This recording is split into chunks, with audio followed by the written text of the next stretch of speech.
There was a comment a long time ago about seeing a dog in my video. I have a dog too. Alvin, meet YouTubers. YouTubers, Alvin.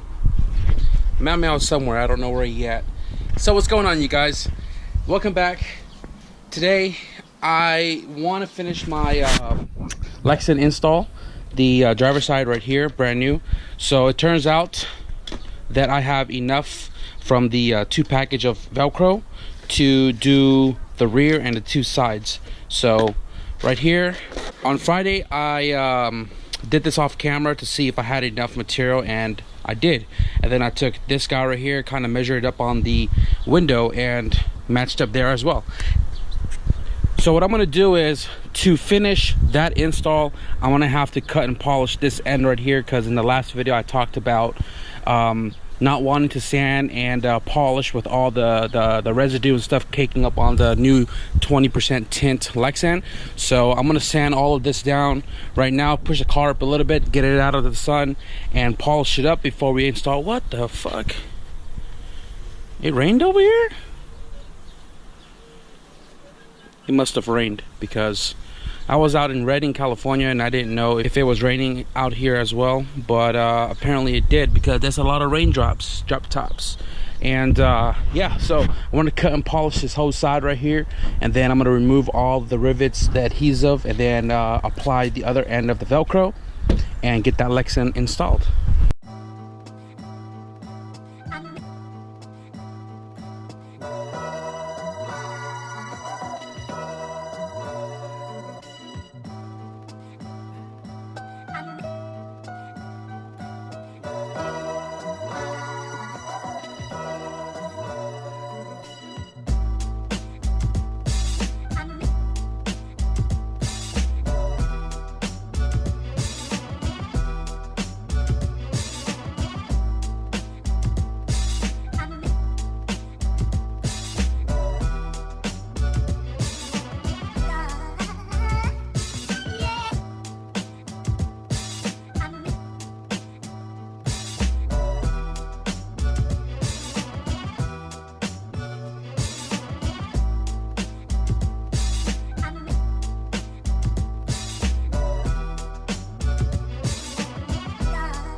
Got the pillar, quarters, all sanded down. I gotta go over some area.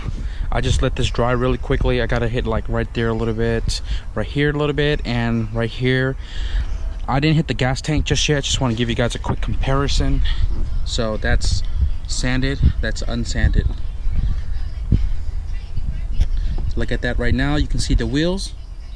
I lied, you can't see the wheels, but I'm gonna sand this real quick, and then we're gonna polish this whole thing out, including this little portion, and then we'll go back to the gas cap and show you my wheels and how much the clarity changed with sanding and polishing the Rustloeum paint job.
Just finished the first pass with the delete compound, and it's looking a ton better.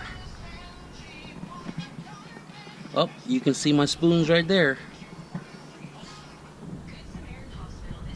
I'm about to hit it with the revive, and then once I finish the revive, I'm going to do the sealant of wax, or the illuminate, and then I'm going to start taking off all of these rivets and start cleaning this sucker up and get all the adhesive out of there.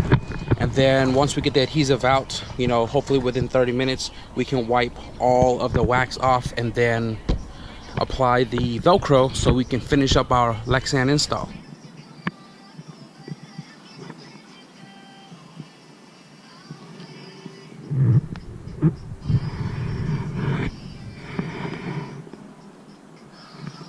Alright guys, so this already had wax on it for like 40 minutes now, and I completely stripped down the adhesive and the old adhesive under it. Completely gone. And right now, I'm going to put on the Velcro, but first, I'm going to polish out this wax. Get this quarter panel looking good, and then we'll continue on with the Lexan. Oh my god. Yes.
That is so satisfying.